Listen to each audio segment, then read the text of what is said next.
Bem, passar primeiro algumas informações. Eu já li os trabalhos e eu já estou comentando lá, tá? Os trabalhos de vocês, quem entregou. Nós tivemos 10 pessoas que entregaram esse primeiro trabalho. Eu vou concluir os comentários amanhã de manhã, que vai ser amanhã que eu vou estar mais tranquilo, e dou o retorno a todos os que entregaram o trabalho.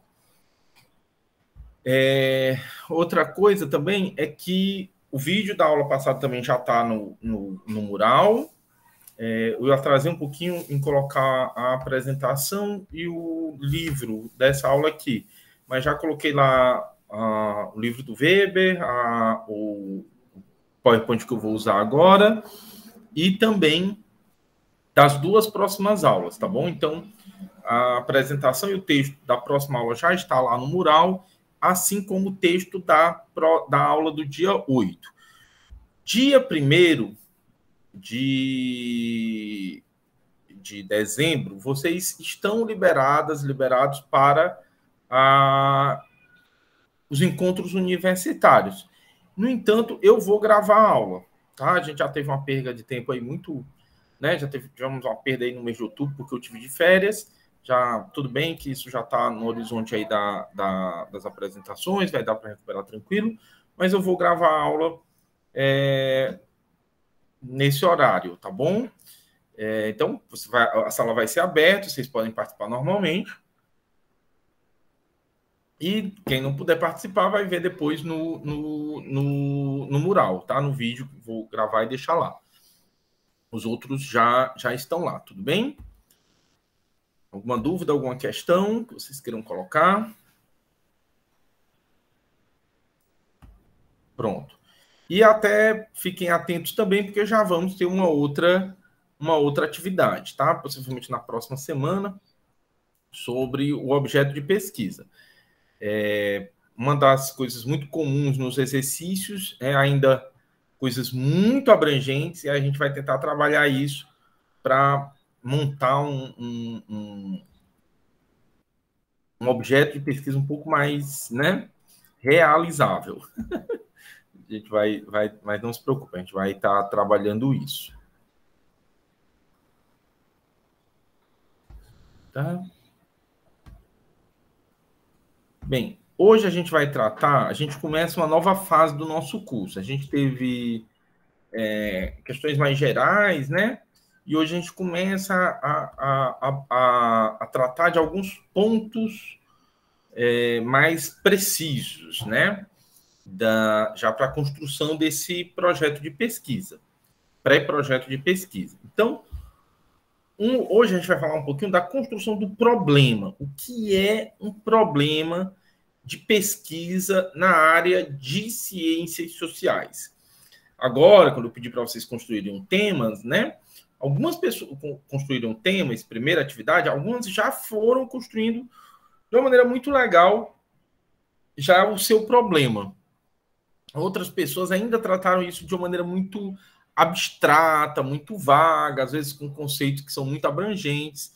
Então, essa aula de hoje é um pouco para mostrar para vocês como é que eu construo um problema de pesquisa. O que é o problema? O problema é justamente, digamos assim, a questão, né, que você vai tratar, a questão mais ampla. Ele ainda não é teu objeto, mas é a partir dele que você chega no seu objeto, certo? Então é como se ele fosse ali a cama, né, que você arruma para deitar, certo? Eu achei uma boa analogia essa que eu fiz agora, certo? É essa cama que você arruma, assim, bonito, se prepara, né, para deitar nela ali.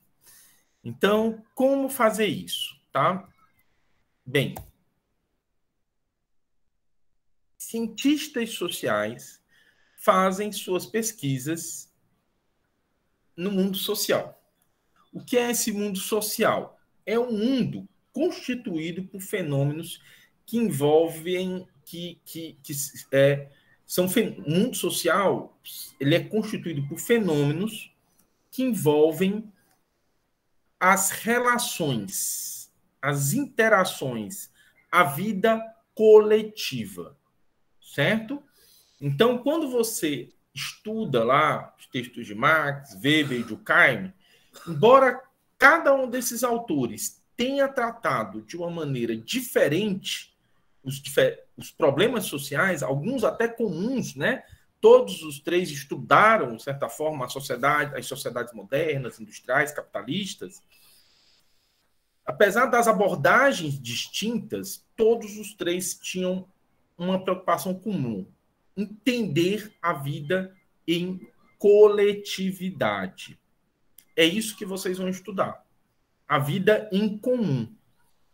Como quando essa experiência, que o Durkheim me chama muito bem a atenção, ele diz assim, na hora que duas pessoas se juntam, elas formam algo diferente do que cada uma é. Então, a vida social, o mundo social, ele é uma experiência única, singular, e que vocês vão estudar por meio da pesquisa, certo? Esse mundo social, essa realidade social, essa sociedade ou a vida em comum que vocês analisam. Só que assim, mundo social, vida social, sociedade, comunidade, são todos conceitos muito abstratos. Então, ninguém estuda isso como se isso fosse um objeto. O que nós estudamos não é o mundo social, não é a sociedade. São os fenômenos que constituem essa experiência que nós chamamos de social. Então, é dentro dessa experiência que estão as nossas pesquisas. Só que as nossas pesquisas, elas precisam ser circunscritas a determinados aspectos deste mundo social. Então, você olha para essa realidade, você olha para a vida em comum e você vai descobrir ali algumas coisas que você vai estudar. E essas coisas que vocês vão estudar, elas precisam estar muito bem delimitadas, muito bem definidas.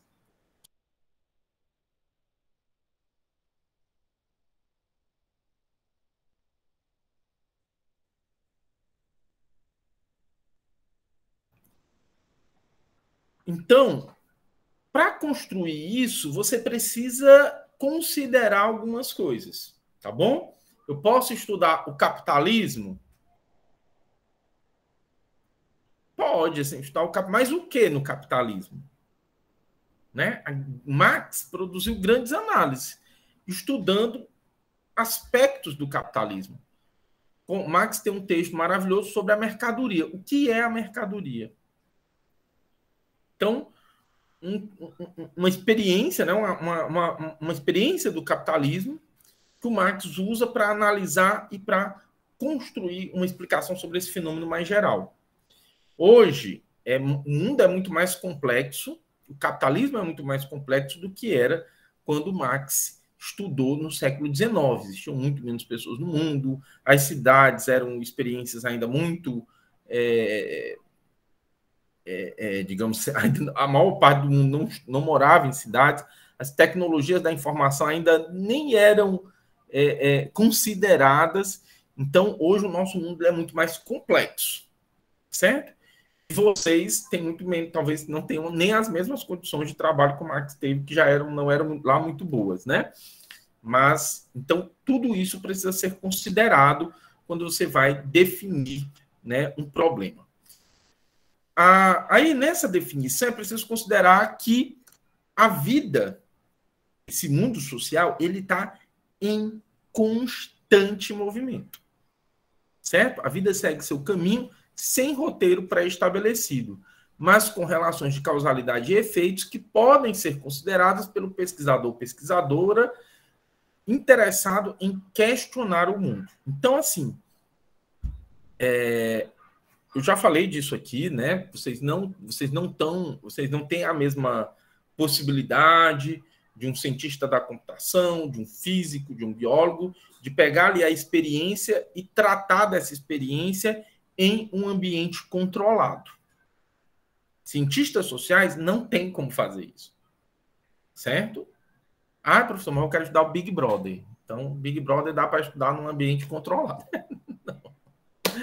Né? Ainda assim, ainda o Big Brother, por mais que tenha um roteiro, por mais que eles estejam submetidos a condições muito específicas, se você analisar os 20 programas do Big Brother, cada um tem uma dinâmica muito própria, que está relacionada à especificidade dos grupos selecionados para fazer aquela edição. Então, por mais que sejam pessoas com características semelhantes, né, com um perfil que foi determinado pela produção, com um roteiro, com uma série de questões, existem diferenças. Por quê? Porque a experiência social ela é conflituosa, contraditória, ela é imprevisível. Então, os nossos objetos de pesquisa, eles não são nem sequer semelhantes aos das ciências exatas. Nós trabalhamos com um método científico, porque é possível analisar esses fenômenos de uma maneira sistemática, por meio de um estudo, né, que você vai ter controle sobre o método, sobre a maneira como você vai fazer, mas é preciso considerar que o nosso problema, ele tem os fenômenos que nós estudamos, eles têm algumas características que são próprias e que precisam ser consideradas na hora que eu vou justamente tratar desse problema, colocar isso num texto, né, que ainda tem isso. Você não vai só considerar isso do ponto de vista da sua memória visual e transformar isso num discurso, você vai transformar isso num texto, e aí você tem que considerar algumas coisas, tá bom? A primeira delas é como questionar esses fenômenos, como é que eu vou olhar para a realidade social e encontrar nela algo que eu quero estudar, e ao encontrar algo que eu quero estudar, como é que eu vou questionar essa experiência como um problema sociológico, antropológico ou da ciência política. Então, isso que nós vamos fazer. Tá? Aqui é um trecho do texto do Weber. Eu recomendo demais que vocês leiam A Ética Protestante e o Espírito do Capitalismo. E não leiam assim para ver naquele texto um texto sobre religião, não. Leiam para ver como Weber faz aquela pesquisa. Isso é o mais importante. Olhem para aquele texto e tentem assim, eu vou estudar aqui e ver como é que o Weber fez essa pesquisa. Se você quiser fazer isso com Marx, pega a contribuição da crítica da economia política e faz a mesma coisa. Eu vou olhar aqui, ler isso como Marx estudou isso aqui. Quer fazer isso com Durkheim? Lê como ele estudou as formas elementares da vida religiosa. Pronto, aí você vai lá e olha e vê como é que ele fez isso daqui, né? Quer pegar as pesquisas mais atuais, pesquisas de doutorado, pesquisas de mestrado, olha para como é que aquela autora, como é que aquele autor, ele fez aquela pesquisa, tá? Como é que ele fez? Lê tentando ver como é que ele faz, como é que foi construído o problema, como é que ele chegou no objeto, e como ele foi deduzindo, a partir da experiência social, as suas preocupações e tratando isso numa perspectiva teórico-metodológica, tá? Então, tem uma liçãozinha lá da Ética Protestante que eu gosto muito, trouxe aqui para vocês, tá? Vamos ler. Basta uma vista de olhos pelas estatísticas ocupacionais de um país pluriconfessional para constatar a notável frequência de um fenômeno por diversas vezes vivamente discutido na imprensa e na literatura católicas, bem como nos congressos católicos da Alemanha. O caráter predominantemente protestantes de proprietários do capital e empresários, assim como das camadas superiores da mão de obra qualificada, notadamente do pessoal de mais alta qualificação técnica ou comercial das empresas modernas. Não só nos lugares onde a diferença de confissão religiosa coincide com uma diferença de nacionalidade e, portanto, com um grau distinto de desenvolvimento cultural, como ocorre no leste da Alemanha entre alemães e poloneses, mas em quase toda parte onde o desenvolvimento do capitalismo, na época de sua expansão, esteve com as mãos livres para redistribuir a população em camadas sociais e profissionais em função de suas necessidades.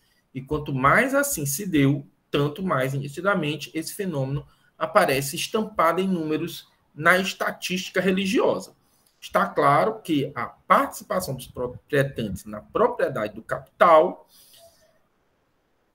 na direção e nos postos de trabalho mais elevados das grandes empresas modernas, industriais e comerciais é relativamente mais forte, ou seja, superior à sua porcentagem na população total. E isso se deve, em parte, a razões históricas que remontam a um passado distante em que a pertença a uma confissão religiosa não aparece como causa de fenômenos econômicos, mas antes, até certo ponto, como consequência deles. Veja que coisa, né?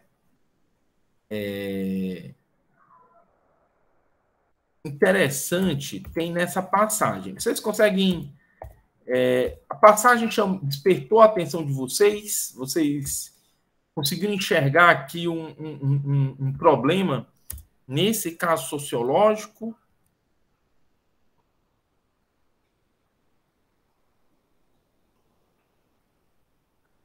Nada? Ninguém quer comentar? Paula disse sim. Perfeito, Paula.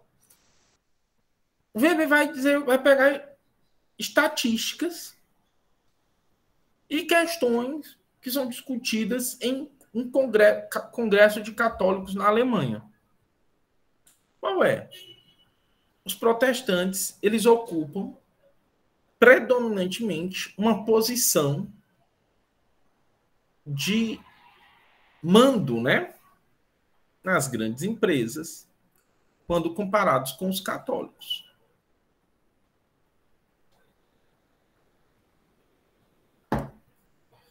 O Weber, então, desenha o fenômeno que ele está estudando.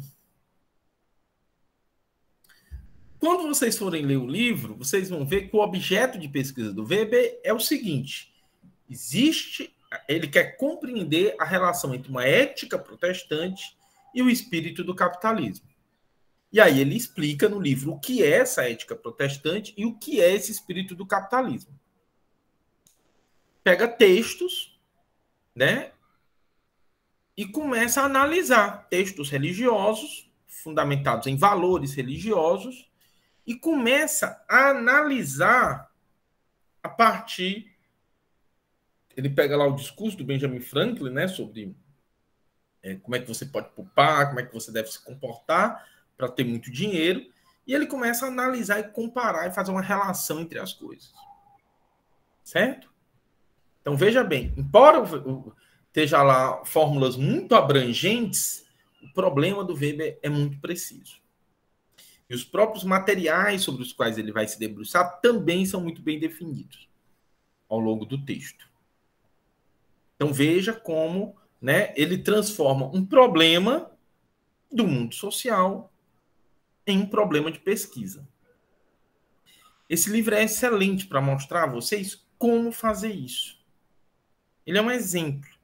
E você pode fazer isso com diversas outras coisas, com diversos outros problemas, com diversas outras questões. Certo? Hoje, a gente fala, por exemplo, do genocídio de pessoas negras na sociedade. Como é que a gente faz isso? Como é que a gente consegue chegar a esse tipo de afirmação? A gente consegue analisar isso porque as estatísticas criminais nos mostram que a quantidade de pessoas negras mortas não é proporcional à quantidade de pessoas brancas mortas, considerando as duas populações no Brasil.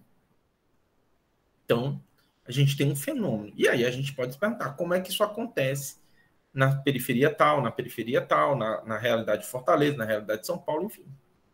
Isso pode subsidiar desde pesquisas quantitativas até pesquisas mais qualitativas. No caso da ética protestante e o espírito do capitalismo, é uma pesquisa qualitativa. O Weber define determinados materiais e, em cima desses materiais, em cima desses documentos, ele faz uma espécie de análise do discurso. Certo? Mas ele poderia analisar isso aí a partir de outras estatísticas e desenvolver outros tipos de metodologia. Poderia ter feito um trabalho de campo. Não é o caso. Ele faz, né, em cima de documentos, certo? Então, vocês podem trabalhar com diferentes materiais, mas a maneira como ele constrói é exemplar. É uma maneira exemplar, certo? Então, não está em jogo aqui o que ele diz, o resultado que ele diz, como ele demonstra. O que está em jogo é a maneira como se faz. É isso que eu quero que vocês reparem, certo? E aí, a partir desse texto, nós temos alguns elementos. Muitos de vocês têm dificuldades na hora de construir o problema porque acham que o problema é algo abstrato. Então, vários dos textos que foram entregues com pouca ou nenhuma leitura. Só a imaginação está ali trabalhando, né? Em cima de leituras, algumas pessoas pegaram assim, conceitos gerais e colocaram, mas tem muita ideia, né? E o problema não é construído em cima de ideias.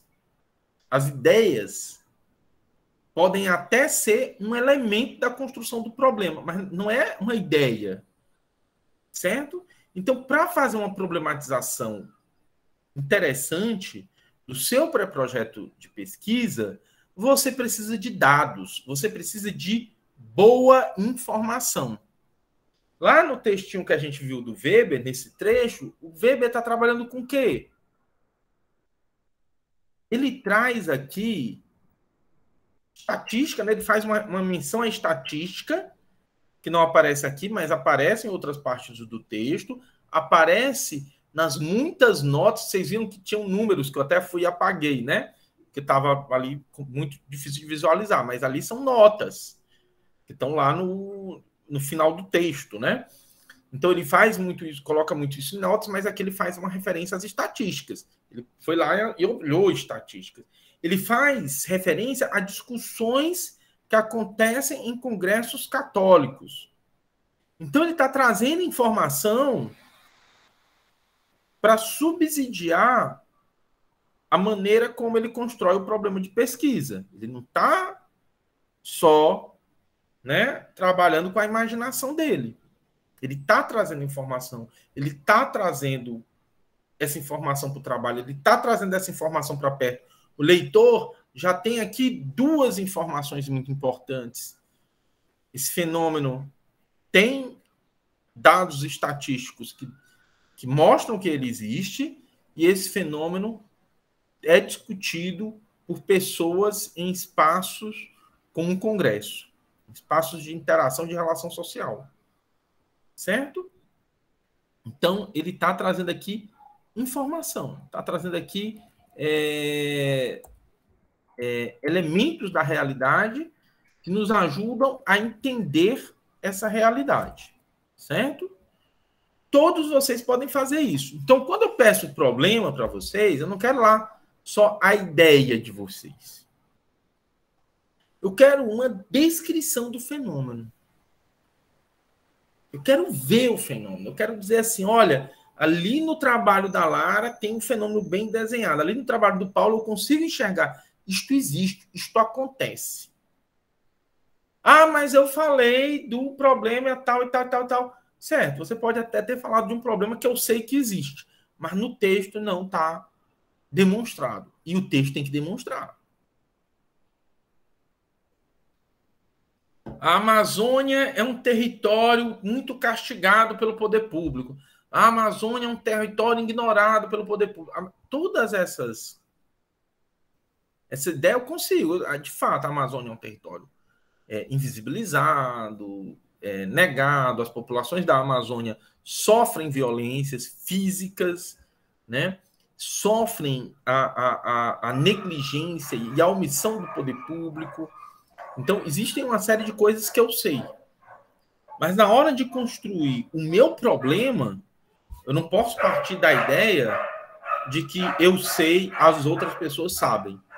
eu preciso dizer, conforme mostram dados, a Amazônia nunca sofreu tantas queimadas, populações indígenas estão tais acontecimentos mostram que crianças indígenas são hoje vítimas, né? Tivemos agora uma situação com os índios Yanomami, onde crianças não conseguiram atendimento médico, a Fiocruz foi proibida, técnicos da Fiocruz foram proibidos, né, pela FUNAI de chegar até as tribos e promover ali um auxílio. Ao mesmo tempo que as organizações não governamentais que trabalham com tribos indígenas estão sendo barradas, organizações, né, protestantes estão recebendo financiamento público para estarem nessas tribos, ensinando um culto e uma visão de mundo que não é correspondente à cosmologia desses povos. Então, você pode trazer esses elementos, porque tem informação disponível. E detalhe, é injustificável um texto hoje sem boas informações. Hoje, se vocês quiserem fazer a pesquisa de vocês integralmente online, vocês podem fazer. Vocês terão acesso a documentos, discursos públicos, interações sociais, tudo por meio do computador. Eu posso fazer uma pesquisa na área de sociologia, antropologia, ciência política, integralmente, professor, usando o computador, integralmente trabalhando com informações online, tranquilamente. O online hoje, gente, ele é parte integral do mundo social. Eu não consigo conhecer um fenômeno, nenhum fenômeno hoje eu posso conhecer sem passar pelo online. Você imagine hoje, eu quero entender as interações sociais de grupos de jovens geek. É impossível você fazer isso sem visitar os grupos no Instagram, os grupos no Facebook, participar de grupos de interação no WhatsApp. É impossível, não há como você fazer isso sem passar pelo online.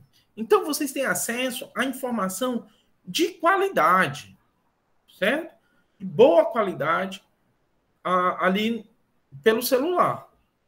Então, eu não posso construir um problema com base apenas nas minhas ideias, certo? Eu preciso de fato. E o que é que você deve trazer para o seu texto na hora de construir o seu problema? Você pode trazer as estatísticas, certo? Mesmo você que quer fazer um trabalho de campo mais qualitativo, etnográfico, a estatística, ela vai te ajudar. Olha, eu estou querendo analisar.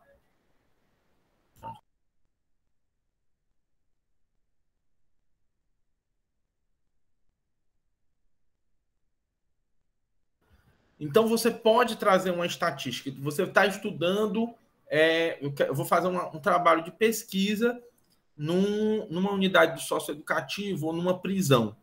Eu posso trazer ali estatísticas que mostram que a população socioeducativa, a população da prisão, ela tem determinadas características, ela sofre determinados tipos de violência, ela é afetada por determinadas violações de direitos. Então, existe uma série de dados que você pode acessar e podem estar ali na construção do problema. Você pode trazer práticas. O Weber está falando aí, tem um congresso onde católicos se reúnem e começam a discutir as estatísticas de que mostram que os protestantes estão avançando, né, por meio do controle do sistema econômico.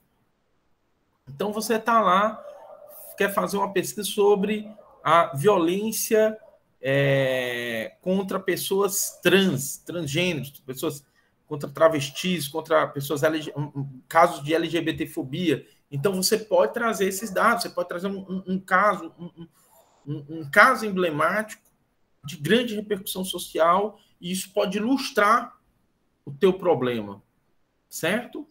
Você pode trabalhar com representações sociais, né?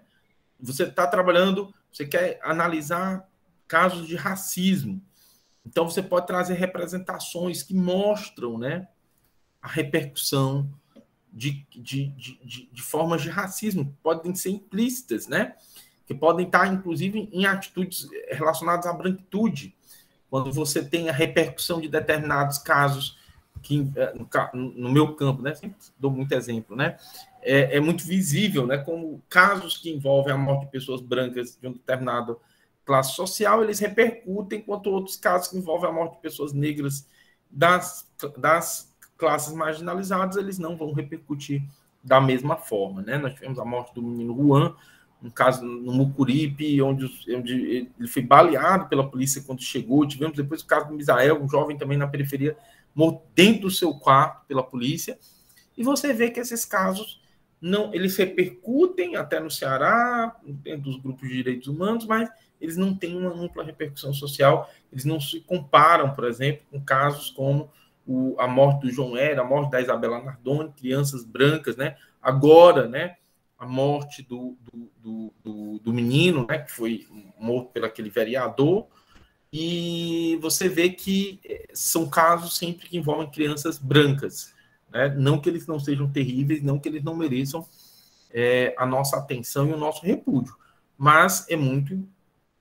A Ágata, né, você vai ver que foi também uma criança negra, e esses casos não repercutem da mesma forma, né? E pelo contrário, eles até produzem uma adesão de determinados políticos. Vide o caso do músico que foi morto, né, baleado por militares, e pessoas saem em defesa dos militares, né, que praticaram horror, né, praticaram ali um crime brutal, né, e muitas vezes eles são objeto da defesa de políticos profissionais, né, que hoje trabalham com esse tipo de violência. Então, todas essas representações vocês podem trazer.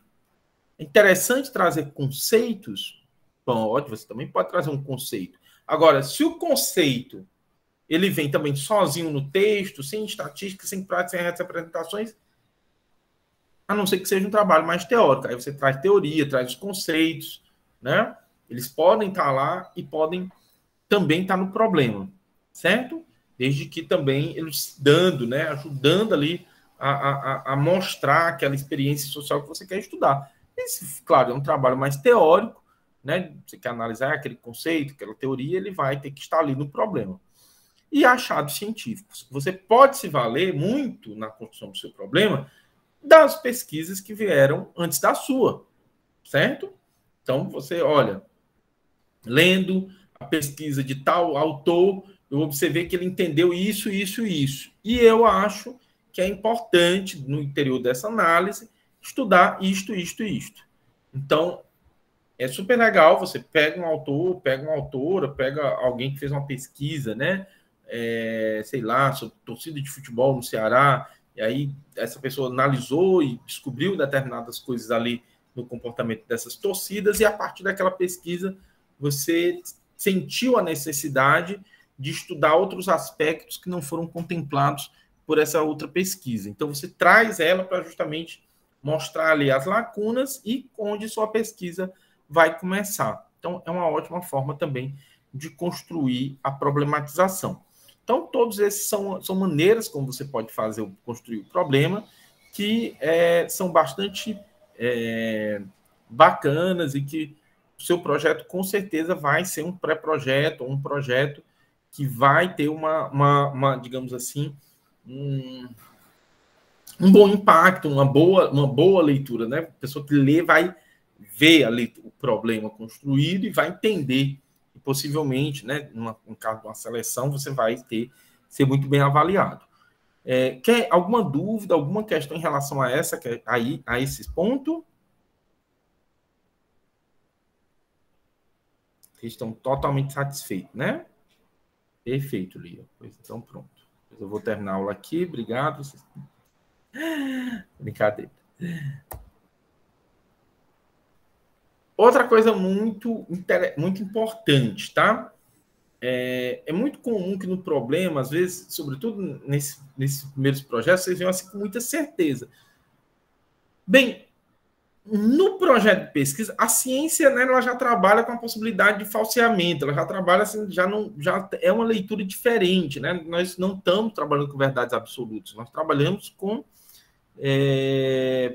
verdades parciais, que podem ser contestadas, que podem ser criticadas. Se isso vale, né, na hora que você vai escrever um artigo, imagine um projeto. O projeto é um momento de dúvida, é um momento onde você traz as questões, é um momento onde você traz o problema. Então, é o lugar menos adequado para verdades. Para você colocar ali que a realidade é assim, assim, assim, assim. E é muito comum que vocês cometam esse erro, sobretudo no início da carreira. Porque vocês, né, só foi, e aí já pegam, eu li um autor que eu amo, que eu sou apaixonado por esse autor e tudo, e esse autor só diz verdades. É praticamente um profeta. E aí você vem, né, com aquele catatal de verdades, aquele catatal de certeza, aquele catatal de que a realidade é assim, e quer mostrar no seu projeto.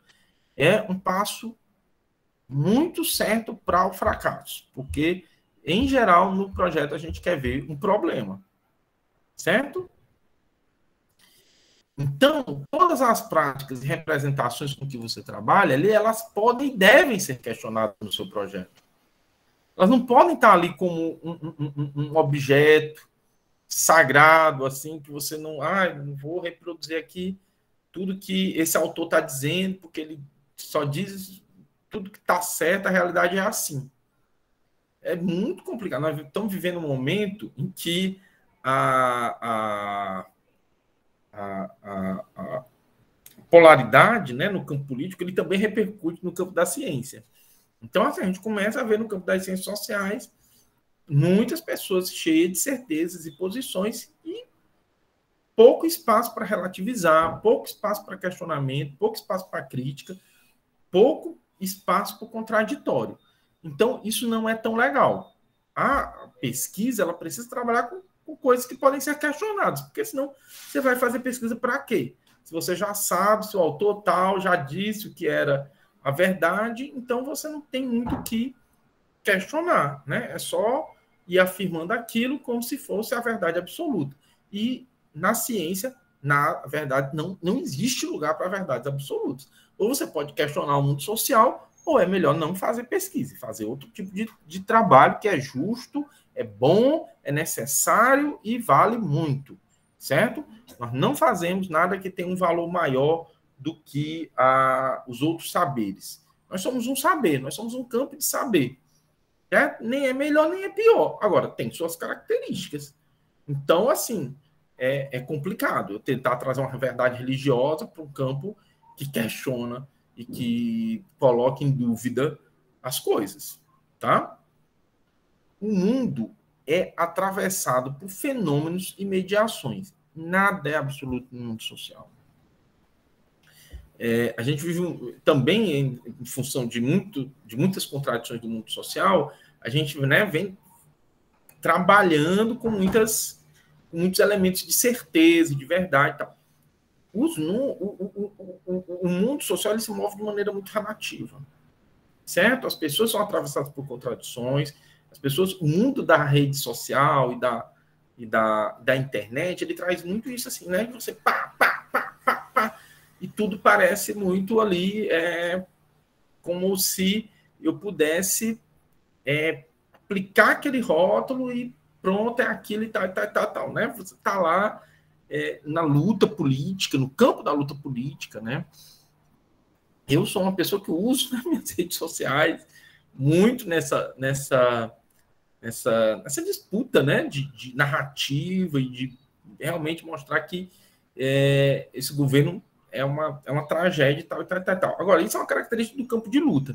Se você é alguém que quer entender um fenômeno como o bolsonarismo, você vai ter que entender como isso se constitui.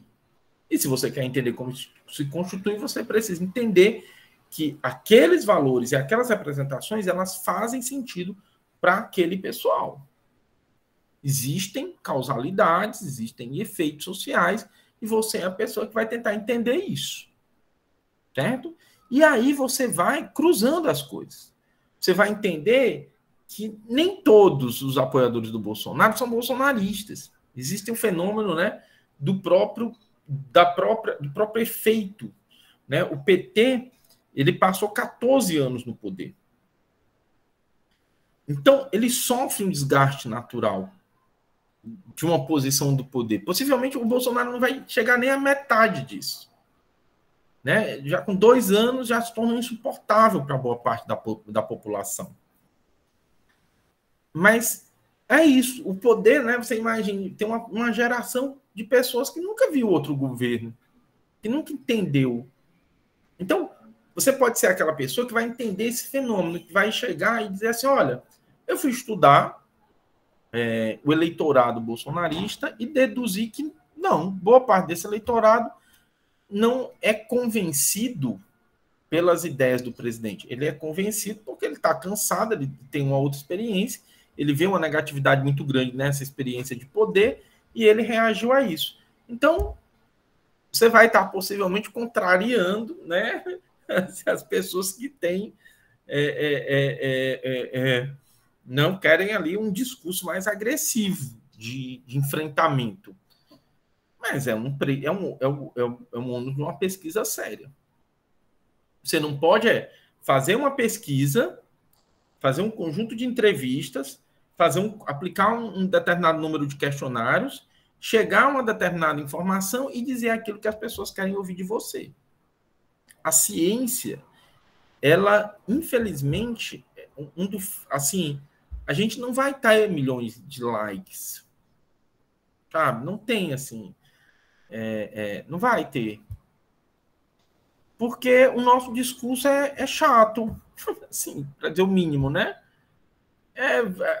A gente é essa pessoa assim, que vai dizer assim, olha, é muito ruim, assim, sempre quando sou entrevistado, sempre tem muito... Eu sempre falo, né, sobre violência e tal, e é sempre uma tragédia, porque, assim, tudo que aparece na TV é um fragmento do discurso que eu fiz, né? Então, eu já até nem explico mais isso, assim, sempre dá uma coisa. Agora apareceu uma coisa numa entrevista que eu dei falando da Polícia Civil. Aí, a Polícia Civil foi um aspecto das milhões de coisas que eu falei. Mas a edição foi lá e pegou aquilo ali, né? Porque é o trabalho da imprensa, né? É produzir audiência, produzir adesão por meio de um determinado tipo de discurso. O nosso trabalho, não. Se você pegar meus textos, assim, você vai ler e vai entender aquela dinâmica, mas não tem nada assim lá super impactante, né? Muitos cientistas, eles conseguem sair desse lugar mais, né,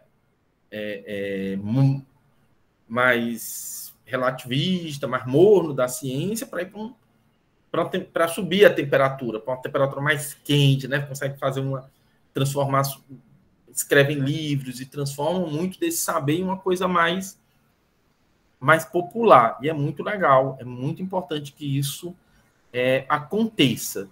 Mas boa parte do nosso trabalho é um trabalho de conhecimento, é um trabalho de registro da história, dos fenômenos. E numa sociedade pouco afeita à leitura e ao estudo, é óbvio que nós não vamos ser assim as pessoas mais populares do mundo, né? Deveríamos ser, né? Sim, deveríamos ser. Mas, assim, cara, hoje, né? A gente, hoje, os grandes, né? Assim, as grandes personalidades do momento, desse momento da nossa história, são as pessoas que fazem TikToks, né? E é ótimo, né? Ver o TikTok. Eu não tenho TikTok, né? Porque meu celular já não cabe mais nenhum aplicativo. Mas, né? Você tá lá e aquela pessoa fazendo aquela... Pronto, a pessoa ganha milhões, né? De views. Assim, pronto, a pessoa... Né? Tem uma menina que ela... Eu não sei se vocês...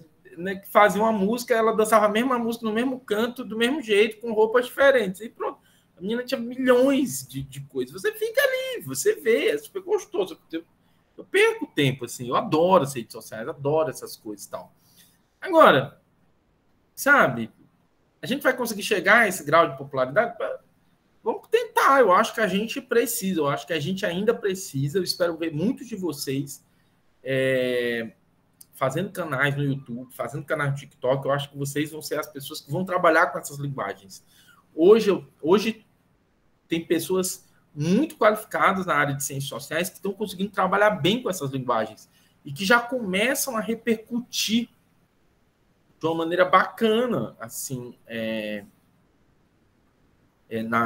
com canais bacanas, com canais legais. Inclusive, vocês podem usar o mural para divulgar. Tem um que é bem legal, Tese 11, né, que é do Marx, trabalha muito com a teoria do Marx e tal. E tem muita coisa legal, assim, né? Tem um cara que trabalha em neurociência e tudo. Tem muitos canais bacanas, com conteúdos bons, conteúdos legais, que trazem informação boa e qualificada. Agora, é claro, né? Não tem nenhum canal de ciência como do tamanho do Whindersson Nunes, por exemplo. Né? O Whindersson Nunes fez ali filmava dentro do quarto sem camisa, assim, né? Então, assim, são linguagens diferentes. Nós trabalhamos com uma determinada linguagem. As coisas se cruzam, a gente precisa entender, a gente demora, entendeu? O nosso trabalho é demorado, o nosso trabalho é custoso, o nosso trabalho envolve um aprofundamento dos fenômenos sociais, envolve levar as coisas um pouco mais à frente, envolve discutir, envolve debater, né? Vocês já devem ter acompanhado reuniões de departamento, não sei se não acompanharam, mas as coisas são mais demoradas, as coisas são mais, entendeu? Tratadas de uma maneira mais densa. Isso não é nem melhor nem pior, isso é uma forma de linguagem. Então, a ciência, o campo das ciências sociais tem nós temos isso. Sim. Infelizmente, somos pouco valorizados. Eu acho que hoje, né, se você pegar aí os grandes investimentos em ciência, vão para a área de informática, vão para a área de computação. Eu olho assim e fico, né? Daqui a pouco, tudo que a área de computação faz vai ser ultrapassado, vai ser a inteligência artificial vai fazer. Agora, essa capacidade, né? Esse trato sofisticado de trabalhar uma informação, de fazer esse trabalho mais abstrato, de fazer esses cruzamentos, de analisar esses fenômenos, de compreender, ainda vai ser feito por cientistas sociais. E a geração de vocês é que vão, e obviamente, né? Vocês vão trabalhar. O mais interessante é que vocês tenham uma capacidade a mais do que a nossa geração teve de trabalhar com essas múltiplas linguagens, de usar, sim, né, o computador, as redes sociais,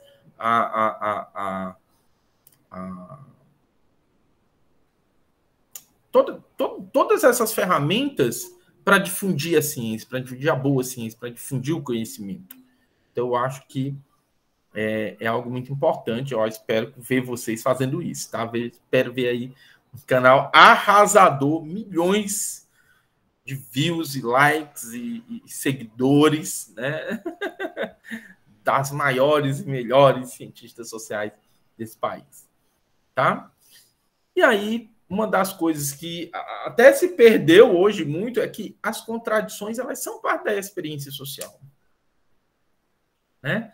Eu sempre brinco, assim, hoje os bolsonaristas mais radicais que eu conheço, se eu conhecer assim, já foram um dia, né, lulistas muito radicais e tal.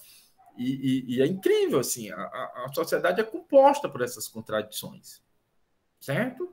É composta por essas contradições. Você vai ver, eu acho que todos vocês estão vivendo muito isso nos grupos de família, né? Olha, você acha uma pessoa tão, né, interessante. Eu lembro, tem uma amiga minha que tem um pai que nossa, que ele é só uma pessoa que nós amamos. Faz parte da nossa história, amiga minha da graduação, faz parte da nossa história, faz parte da nossa vida. É uma pessoa que todos nós amamos, mas assim, quando ele ganha assim, quando ele sente que ele tem espaço para falar de política, o amor acaba. Chega assim, mas são contradições, certo? E a vida social é composta por essas contradições. E vocês são as pessoas que vão dizer isso. E aí pode não ser tão legal, né? Quando essas coisas não estão. Quando o que, que se valoriza são os lugares comuns, né? Ou você tem essa posição A, ou você tem essa posição B. Quem está discutindo contradição, quem está discutindo mediação, quem está falando do cruzamento entre os fenômenos, pode não ser. Pode não ter muito espaço, né? Inclusive para falar. Né? Eu brinco que boa parte dos debates que aconteciam na cidade, no estado, há 10, 20 anos atrás, envolviam professores, né? Envolviam professores universitários e muitos professores do nosso campo, da área de ciências sociais, né?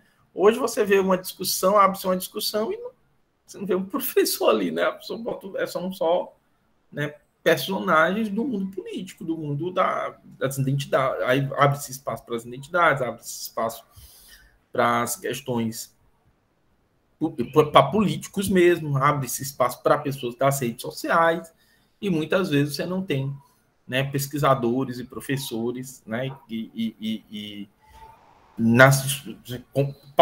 presentes em debates, em determinados debates públicos.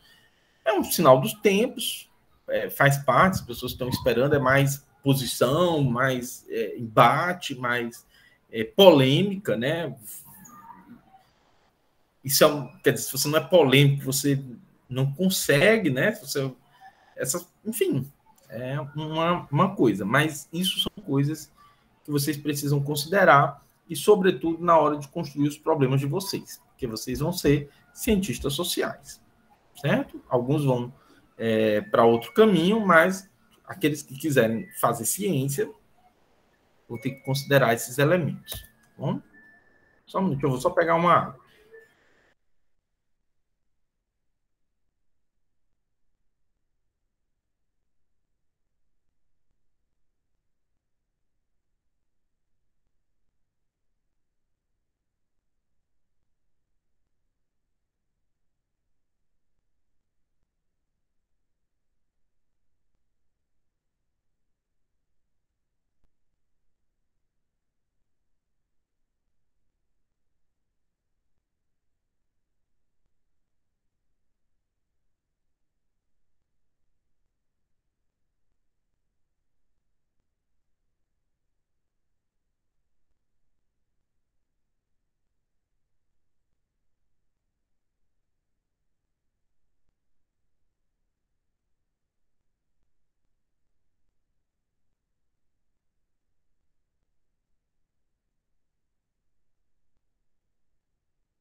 Bem, uma das coisas que vocês veem muito em textos de metodologia no campo das ciências sociais é a palavra ruptura, né? Uma coisa que vocês ruptura, né?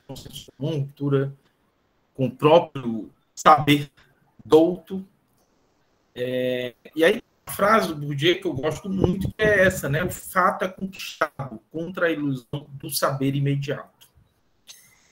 Essa frase ela define muito o caminho pesquisador. Fato é conquistado. Nada é aquilo que parece. Por isso que, assim, determinados segmentos políticos, eles têm ódio da ciência. Porque o discurso político, ele é um discurso da simplificação. Né? Quanto mais eu conseguir simplificar, mais eu conseguir adesão. Pela falta de complexidade, melhor. Né? Mais fácil torna o trabalho deles de dominação, de controle. Né? E o nosso, pelo contrário, né? As coisas são sempre mais complexas. Né? A gente nunca está conformado. Então, essa ruptura com o que se sabe, e não só o senso comum, né, os outros saberes, mas o que a própria ciência sabe, é o que marca a nossa trajetória. Né? O pesquisador, a pesquisadora, se interessa pelo que uma pessoa ou grupo sabe, mas ele reúne a diversidade do que várias pessoas e grupos sabem a respeito da experiência estudada. Então, não estou conformado ali. Não adianta eu chegar num bairro da periferia e eu conversar só com grupos que são militantes, né? Que estão na militância, que estão na luta por direitos. Se eu conversar com esses grupos, eu vou ter uma visão. E eu posso fazer a pesquisa só com esses grupos. Mas se eu quero conhecer o cotidiano, se eu tenho a ambição de entender as contradições, eu preciso conversar com diversos grupos. E aí, quando eu vou conversando com diversos grupos, eu tenho o quê? Múltiplos pontos de vista sobre a mesma realidade. E aí a coisa começa a ficar complexa. Né? Se eu conversar com um grupo de católico que frequenta uma determinada igreja e conversar com um grupo de protestantes que frequentam uma determinada igreja, eles podem ser um grupo de vizinhança. Mas eles têm visões de mundo distintas que, de certa maneira, impactam, afetam a maneira como eles veem o bairro, a maneira como eles consomem, como eles circulam, como eles interagem.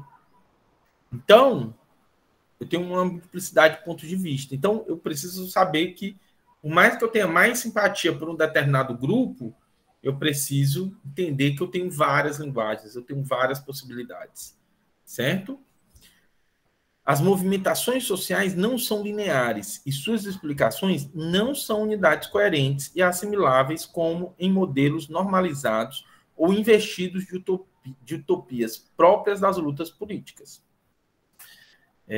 Claro que eu adoraria que os trabalhadores do mundo inteiro se unissem, mas quem já trabalhou na iniciativa privada vai saber que o capitalismo criou um sistema de hierarquia que divide a classe trabalhadora. Então, quando eu entro numa loja, né, que tem lá, uma loja Americanas, e tem lá um funcionário chamado de associado e um coordenador desses associados, a relação de hierarquia entre o coordenador e os associados cria uma dificuldade no campo da luta de classe. Né? Então, esses sistemas, né, o Taylorismo, o Fordismo, quer dizer, você precisa estudar todas essas invenções, né, de gerenciamento de pessoas que foram desenvolvidas no ambiente, nas empresas capitalistas, para entender hoje o que é essa demanda por união da classe trabalhadora. Então, você vai entender que o capitalismo ele produziu um sistema de mobilidade social que impacta muito nesse fenômeno. Você tem um segmento da classe trabalhadora que não está afim de lutar pela classe, está mais afim de lutar pela ascensão no interior do mercado de trabalho. E isso tem um impacto na luta de classe, na capacidade da classe trabalhadora em criar uma resistência de fato transformadora da realidade social. Certo? Então, não adianta estar lá só com esses elementos. Você precisa entender as movimentações sociais. Você precisa entender as contradições sociais para você justamente poder explicar. Né? Eu acho que nós vamos ter nós temos um desafio, e vocês, como cientistas sociais da próxima geração, vão ter um desafio muito grande, porque fenômenos como nazismo, como fascismo, como bolsonarismo, por mais que a gente tente colocar na conta de uma pessoa, né? Mussolini, Hitler e agora essa tragédia que está no poder, por mais que a gente vincule o fenômeno político a uma figura, a um personagem, Isso nada aconteceu só porque aquela pessoa está no poder. Eu costumo dizer que Bolsonaro está na presidência não é uma causa dos nossos problemas, ele é uma consequência das contradições que constituem a sociedade brasileira e que boa parte dos cientistas sociais brasileiros foram incapazes de ver, porque trabalhavam com modelos teóricos, metodológicos que não dão conta da realidade. Não adianta eu estar dizendo, olha, isso aqui é pós isso, porque não é.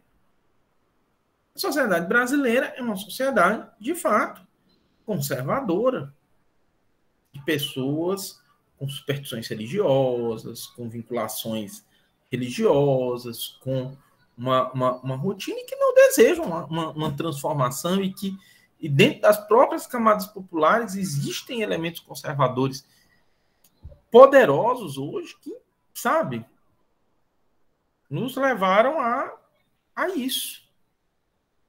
Você pega um caso como agora aquele jogador de vôlei. Ele está dando palestra. Ele vai possivelmente se eleger a deputado. Né? Ele ganhou 2 milhões de seguidores. Então, como é que a gente vai fazer? Então, a gente precisa compreender isso. A gente precisa entender isso, por mais que nos doa. Né? Olha, eu adoraria ver... mas tem muito isso. E, às vezes, no campo das ciências sociais, a gente é muito... tem uma coisa agora nessa posição que eu ocupo, né, que é essa coisa da direção do centro, que, assim, ó, dentro do Centro de Humanidades, a gente vem assim, discussão, né, tem momentos assim que eu digo assim, não, eu sou quase uma, né, você se sente uma pessoa, eu sou quase uma pessoa, digamos assim, uma posição quase que conservadora, né, porque tudo já tão, né, você está lidando com teorias e com perspectivas e com questões tão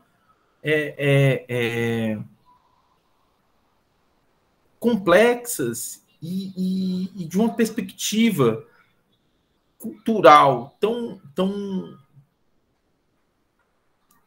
não quero dizer avançada, não quero usar esse termo progressista, mas nós temos uma perspectiva progressista, né, de quebra, de ruptura com determinados modelos que constituem a nossa sociedade, que é bastante avançada. E é impressionante, assim. Às vezes você está numa reunião com pessoas de outras áreas e você vê, assim, a reprodução de coisas e você diz assim, não é... De fato, assim, a gente vive em outro mundo. E eu estou falando de dentro da universidade. Agora você imagina fora dela. Né? E aí, no campo dos movimentos sociais, no campo, é como se a gente conseguiu incorporar uma linguagem que é extremamente importante, que faz uma diferença imensa na sociedade, mas os segmentos conservadores, eles continuam ali. A universidade, o UFC, eu poderia dizer a vocês, com muita tranquilidade, é uma universidade conservadora.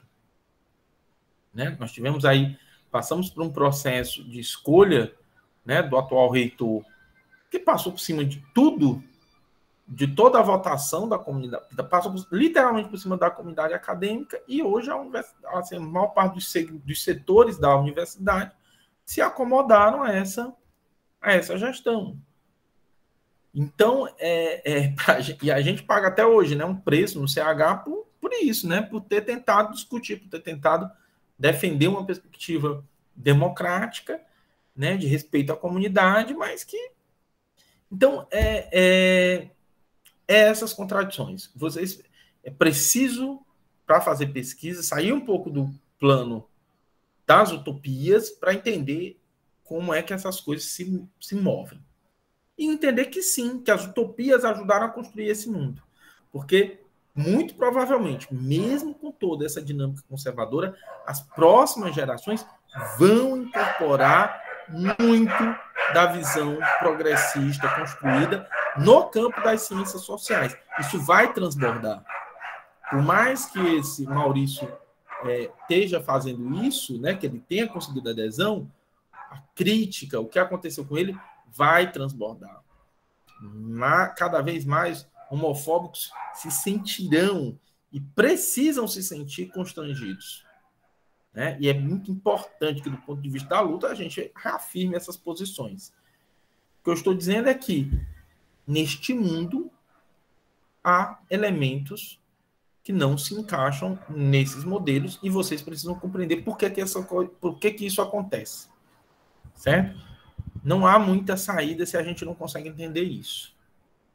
Porque também, quando a gente se nega a compreender, a gente também cria a ciência, ela precisa sair da bolha. A rede social já nos coloca numa bolha. Mas vocês precisam romper. Vocês precisam dessa ruptura com a bolha. E aí, de fato, o trabalho de vocês precisa mostrar a complexidade do que acontece na realidade. E na realidade é conflito, é luta, é briga por posição.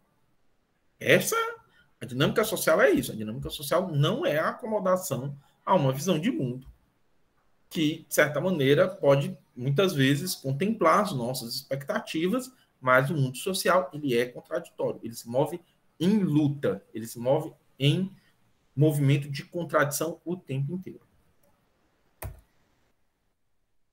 As interpretações do mundo social. Vocês vão estar lidando o tempo inteiro com isso, certo? Vocês são cientistas. A ciência, ela é só uma forma de compreender o mundo, entre outras. Tá? O diálogo é fundamental para a construção de saberes e suas repercussões sociais. Como cientistas, vocês precisam saber dialogar, vocês precisam saber se movimentar nesses espaços de contradições, certo? Então, o trabalho de vocês, por mais que tenha que relativizar determinadas posições, ele também tem uma repercussão social e ele também precisa se posicionar diante de um mundo repleto dessas contradições. Então, ninguém está esperando de vocês também que vocês se acomodem a uma posição relativista, porque é muito importante que numa sociedade repleta de injustiças, a ciência também possa colaborar para que essas injustiças, as violações de direitos e as violências sejam contornadas por meio de um processo de transformação social. Né? Então, a ciência, ela tem... claro que eu estou defendendo aqui uma posição, né? Uma posição de um cientista no mundo. Né? Vocês vão escutar outras posições. Realmente, as pessoas do campo da neutralidade não têm nada a ver com isso, não vou contrariar ninguém, mas aí é uma outra posição. A redução da ciência a outras formas de saber e recorte epistemológico do mundo é um fenômeno social que não pode se confundir com o fazer sociológico, antropológico e da ciência política, tá? Porque às vezes não tem jeito, né? Acaba na hora de fazer a apresentação isso. Então, muitas vezes as pessoas gostam muito de falar de outras epistemes. É muito comum vocês ouvirem isso. É preciso outras epistemes, Bem, a ciência tem a sua episteme, certo? E eu preciso considerar todas as outras. Mas existem fronteiras, tá? Essas fronteiras, elas não podem ser impeditivas para que a gente dialogue. A gente precisa dialogar. O que a gente não pode é fazer um apagamento dessa fronteira, e aí o que não é ciência acaba se confundindo e você acaba entrando num mundo político que tem como finalidade produzir adesão, produzir um sistema de dominação. Nós, muito pelo contrário, estamos numa perspectiva de quebrar, de tensionar de tal modo que a gente quebra um pouco esse lugar de dominação para construir um saber que tem um tipo de repercussão, e obviamente tem as lutas do nosso campo, posições de dominação e tudo mais, mas tem ali uma perspectiva epistemológica de produção do conhecimento, do saber, onde eu busco analisar, né, eu busco informações que possam explicar um determinado fenômeno social. E aí eu preciso também reconhecer os limites da ciência. Certo? Nós não explicamos tudo, nós não somos semideuses, nem sobre-humanos, nem nada. Nós não somos especiais, tá? Nós somos pessoas que trabalham, que recolhem informação, canalizam informação, que usam conceitos para estudar essa informação, e isso tem um limite, certo? É muito interessante que na hora de construir os problemas de vocês, vocês tenham em mente essas coisas. E que, olha, você não vai dar conta, né, dos problemas do mundo, ou sua pesquisa não vai ser um instrumento de salvação. O mundo social, ele se movimenta, ele tem seus movimentos próprios, ele tem as suas contradições, tem as suas lutas e passa pelos seus processos de transformação que não dependem de você. Você pode ser parte desse processo, mas é preciso também que você entenda que o seu trabalho não tem um limite, certo? E eu gosto muito dessa frase: problematizar é uma forma de reconstruir o mundo de um outro jeito. A gente não a gente não retrata o mundo, a gente não bate, a gente não está tirando uma foto do mundo. Nós somos mais parecidos assim com pintores surrealistas, né? A gente faz uma pintura de um outro jeito, a gente faz uma caricatura. Tá lá o mundo. As pessoas vão enxergar, as pessoas têm que enxergar o mundo na tua pintura. Certo? Quando eu falo do fenômeno da violência, eu quero que as pessoas leiam o meu trabalho, escutem a minha palestra ou a minha fala, enfim, e vejam, e olhem para e digam assim: eu me sinto muito feliz, né? Quando eu volto estou num seminário, em alguma coisa, em algum território que eu estudei, eu falo, e as pessoas conseguem ali ver que existe uma relação, certo? E eu acho isso muito importante. Mas, ainda assim, os resultados do meu trabalho, o problema que eu construí, é uma outra forma. É uma outra maneira de ver esse mundo, né? Então, isso é muito interessante, né? Vocês serão pintores que vão ter um traço, que vão dar um... Porque o que é que vocês vão fazer? Vocês vão absorver um pequeno fragmento daquela realidade. O trabalho de vocês vai dar conta de um fragmento, de uma pequena e infinitesimal parte da experiência social. Então, você vai tratar muitas vezes de um fenômeno que no dia a dia ele é quase que ele é imperceptível, né? Pessoas vão muitas vezes tratar disso quando elas lerem o teu trabalho. E elas vão, poxa, isso nunca tinha pensado nisso, né? Mas isso é assim. Então, isso é uma coisa muito legal, né? Olhem para aqueles trabalhos, vejam os comentários que eu vou fazer no texto que vocês escreveram, comecem a pensar nisso, pensar nesse quadro, como você vai fazer esse problema, levando em consideração tudo aquilo que eu já, ao longo desse encontro, eu falei. E aí vocês vão vendo, e aí vocês vão tecendo as considerações de vocês, vão fazendo as aproximações de vocês, vão mostrando um pouco de como é esse mundo que você... Claro, e aí sempre lembrando, você faz isso fundamentado, tá, em informação, estatísticas, práticas, representações, conceitos, teorias e achados científicos. Certo? É por meio desses elementos que você vai chegar até aqui. Não será um trabalho simplesmente abstrato, no qual você imagina como é essa realidade. É por isso que, apesar de ser uma reconstrução do mundo de um outro jeito, essa pintura, as pessoas precisam reconhecer o mundo delas ali. Você precisa olhar para a sua pintura, olhar para o seu quadro e dizer: olha, eu estou vendo algo que Faz parte da minha realidade, que eu não tinha pensado desse jeito, mas isso faz todo sentido. Certo? Olhar como cientista não é ver a verdade, mas buscar entender a relação entre múltiplas formas de discursos que circulam como verdades, porque fazem sentido, orientam ações e produzem efeitos sociais.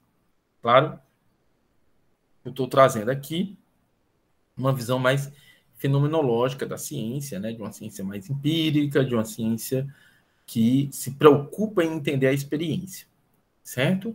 Então, vocês vão ter relações que ambicionam ser verdadeiras, vocês não vão trabalhar, né? Não vou contar uma mentira para as pessoas, mas é muito isso, é muito a dimensão de como o discurso, de como essa realidade relaciona. Eu gosto muito dessa ideia, gente, sabe?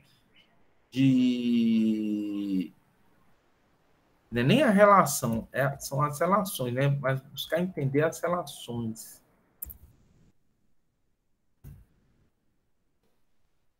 E aqui eu estou pensando o discurso como prática, né? Como uma experiência também empírica, como uma experiência também constitutiva do mundo social. Então, entender relações. Vocês vão fazer todo tempo isso. Lá no Ética Protestante, vocês vão ver. Se vocês já leram Economia e Sociedade, vocês vão ver lá que o Weber fala da ação social relativa a fins, que é a ação, né, que objetivo sucesso, que faz um cálculo, que planeja. E a ação social em relação a valores, que é a ação justamente fundamentada em justificações éticas e morais, né? Os valores, a referência são os valores. Vocês vão ver que na ética protestante do espírito do capitalismo, o que o Weber faz é tecer uma relação entre essas duas coisas. Pegando dois personagens, o protestante, que tem uma ação relacionada a valores, e o capitalista, que tem uma relação orientada para fins. E como é que essas coisas se relacionam? Então, eu gosto muito dessa perspectiva de uma ciência social que trabalha com relações, que trabalha com comparações, que trabalha com uma análise que, sabe, fundamentada nessa dinâmica. Olha para a experiência social como uma dinâmica. Tanto é que eu adoro essa palavra dinâmica, né? Vocês vão encontrar vários textos meus com a palavra dinâmica, né? Eu até brinco que é uma tendência, né? De gostar muito dessa palavra, porque eu acho que o mundo social é uma experiência dinâmica, tá? E aí temos alguns cuidados, né, nesse processo que vocês precisam ter também, tá bom? Verdades e mentiras são mecanismos usuais das formas de discurso que constroem as relações sociais, mas suas repercussões práticas podem ser evidenciadas por informações sistematizadas por meios quantitativos e qualitativos de pesquisa. As pessoas mentem, muito da ação social, dos discursos sociais, dos dados que vocês vão ter à disposição de vocês são fundamentados em mentiras, né? O cara está lá dizendo que não existe queimada na Amazônia, né? Só que, veja bem, tem uma lição do Durkheim que eu acho genial. O Durkheim, lá nas formas elementares, nos leva a pensar, né? Qual a religião que está certa, né? Se a gente pensar, né, como aquela sketch do Poça dos Fundos, né? Alguém tinha que ter razão, né? E aí, se alguma religião tem razão e é a verdade, todas as outras estão erradas. Né? Não tem jeito, o resto viveu uma mentira e você está com a religião que é certa, né? Vai para o céu e tudo. Só que o Durkheim diz assim, todas as religiões são verdadeiras. Porque é impossível que milhões de pessoas o componente da verdade é que milhões de pessoas se orientam por aquela referência. Então ela está certa, ela faz sentido, ela é verdadeira para aquelas pessoas. E é essa experiência social que faz da religião uma experiência concreta, uma experiência real. Então não interessa se aquilo vai ter uma finalidade depois da morte de um determinado jeito ou outro. O que importa é que a realidade social se organiza por aquelas referências discursivas. Isso tem efeitos. Então, verdade e mentira são coisas muito relativas. Então, você não adianta você dizer a mesma coisa, você entrar no Twitter, né, que era uma coisa que eu fazia muito, eu ainda faço, assim, né, e brigar lá no bolsonarista, começar a trocar acusação e mostrar dados e tudo, tá. O que importa, aquelas pessoas estão movidas por uma crença, e isso é compreensível de um ponto de vista das ciências sociais. É uma crença, né? E aí você pode ser a pessoa que vai explicar por que essa crença existe, por que essa crença aconteceu. Ações políticas e religiosas exigem adesão, diferente da ação científica, e por isso sempre é possível estabelecer relações, mas nunca reduções epistêmicas sobre justificativas fundamentadas em juízos de valor. Então isso é muito importante. O tempo inteiro vocês trabalham no mundo com juízos de valor, mas vocês são justamente aquelas pessoas que não é que sejam neutras, mas vocês trabalham com juízos de valor de um outro jeito. Certo? Não adianta. Você veio para assim, você quer fazer um trabalho científico de repercussão científica, você vai ter que trabalhar assim. Não adianta você estar afirmando ali suas posições políticas no seu trabalho, porque tudo bem, pode ser um belo texto, pode ser um belo trabalho, você pode ter uma repercussão imensa na sociedade, mas seu trabalho se inscreve num outro campo. Certo? Isso não é bom, nem é ruim. Isso é como é. Isso é um dado da realidade, certo? Você tem uma posição, o trabalho científico ele é neutro? Não, quando você faz escolhas, você já assume uma posição política, tá? Mas ele tem uma metodologia, ele tem um porquê. Quando eu ler seu trabalho, eu vou entender as coisas, eu espero fazer relações de causalidade, encontrar ali razoabilidade no argumento, certo? No campo político eu não preciso de razoabilidade nenhuma. Eu posso dizer, como político profissional, que a Amazônia não está queimando, que não existe fome, que o país está maravilhoso, que eu vou dobrar a realidade ao meu discurso. Como cientista, eu não posso fazer isso. Eu tenho um dado. Olha, queimar na Amazônia aumentou tantos por cento. Milhares de pessoas voltaram para a miséria. São dados. Então, eu preciso trabalhar com eles. Eu não posso dobrar o dado ao meu juízo de valor político. Certo? Juízos de valor são parte da vida do próprio pesquisador. E como do próprio mundo que ele estuda, precisam também ser problematizados como recurso heurístico. Então, é óbvio que, como um militante político, como uma pessoa que luta por cidadania, que luta por direitos humanos, que luta contra a LGBTfobia, o racismo e outros crimes, vocês são atravessados por valores. E esses valores podem ser parte da sua problematização. Podem estar no seu trabalho. Ninguém está pedindo para você se despir desses valores. Mas você vai tratar disso de uma outra forma. Você vai tratar disso tecendo relações, problematizando, colocando em suspenso, questionando essas relações. Certo? É isso que a gente espera de você. Certo? Então, esses são os elementos da nossa aula de hoje, do nosso encontro. Tá bom? Espero que tenha sido bem legal. E agora eu abro para vocês fazerem perguntas.